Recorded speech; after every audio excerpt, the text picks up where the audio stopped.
The Special Area for Agricultural Development Program is implemented in the 10 poorest provinces in the country.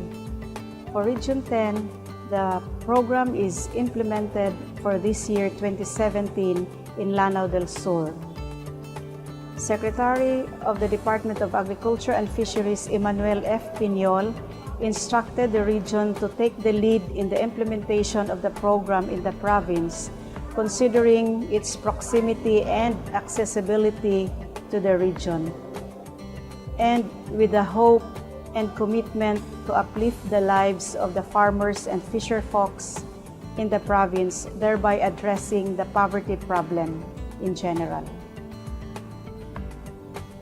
The poverty incidence in Lanao del Sur drastically rose from 59% to 74% in the year 2015. The uncertainty caused by the siege in Marawi City would aggravate the poverty incidence in Lanao del Sur, which remains as the poorest province in the Philippines, according to analysts. With the lack of resources to rebuild, families affected by conflict may fall deeper into poverty.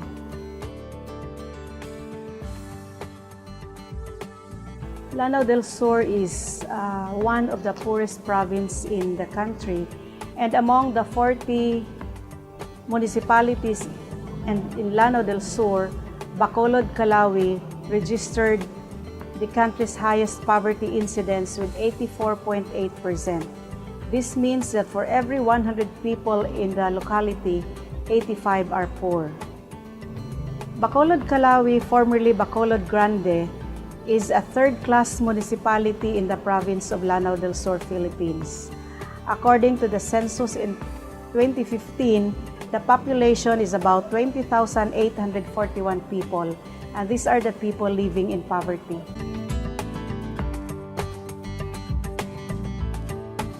In terms of agriculture, based on the Philippine Statistics Authority, Lanao del Sur has palay, corn, coconut, mango, and banana.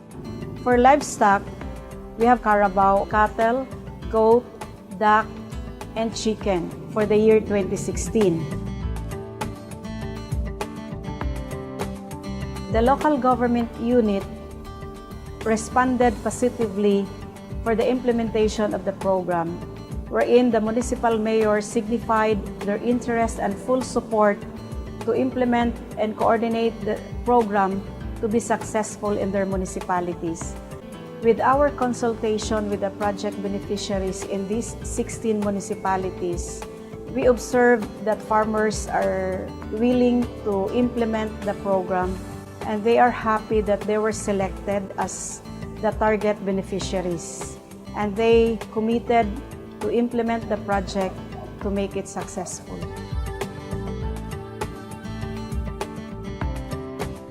So the target beneficiaries of the SAAD program in Lanao del Sur comprises 16 municipalities which are considered as the poorest among the poor in Lanao del Sur, and they belong mostly to the 4th and 6th class municipalities, with the total beneficiaries that were identified of about 2,978. So in terms of agricultural interventions for SAAD program in the province of Lanao del Sur, we were guided with our tagline, FAITH, which means food always in the home. So our intervention is geared towards the achievement of food self-sufficiency and alleviation of poverty. And we have categorized our intervention. We have agri-production, the agri-livestock, and the agri-production related machineries and equipment.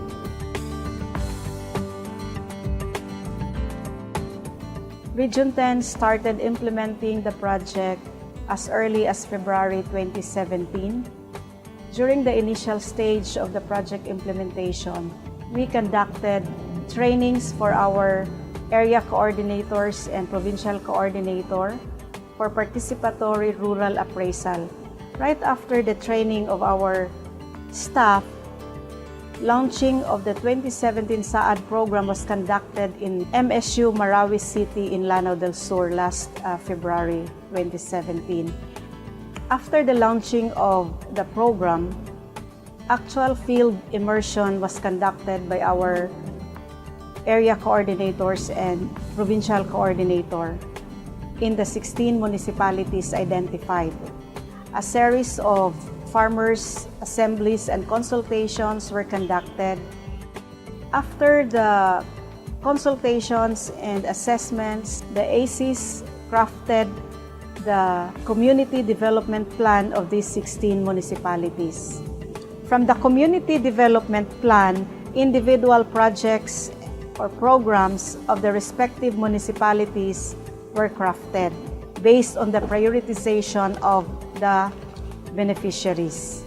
And these project proposals were being reviewed and endorsed for approval by our Regional Executive Director before the final implementation. So after the enhancement and approval of the project proposals identified by the beneficiaries, procurement of the different intervention was initiated. And this was done in the month of June 2017. A training was also conducted in Butig, Lanao del Sur last May 23, 2017 for the updating of rice hybrid technology and corn production technology. However, the training was cut short or aborted because of the Marawi siege. That was the start of the Marawi siege in Lanao del Sur.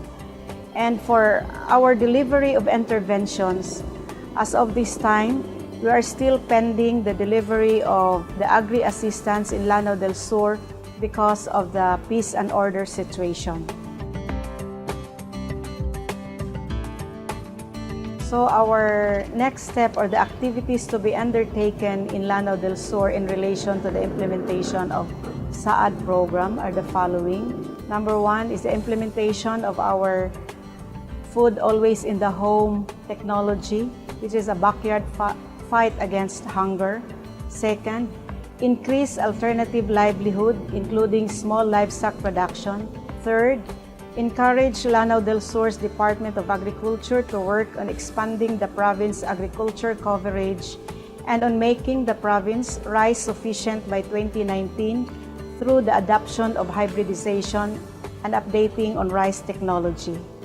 Fourth, covers livelihood projects like production and processing value-adding components that will promote project sustainability and help improve the economic situation in conflict-affected communities, especially in 16 SAAD, Lanao del Sur municipalities.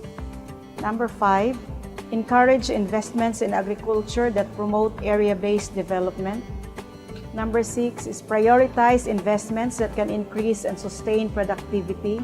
Number 7, invest in programs that will increase resilience to climate risk and disasters, as well as pests and diseases. And number 8, prioritize the farmers and fisher folks in all our interventions.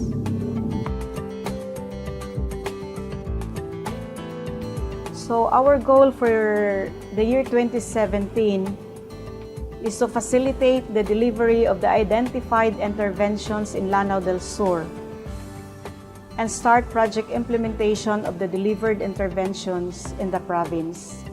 And also for the year 2018, we will start our preliminary activities by September in the province of Bukidnon, being the identified province for the year 2018 in SAAD implementation.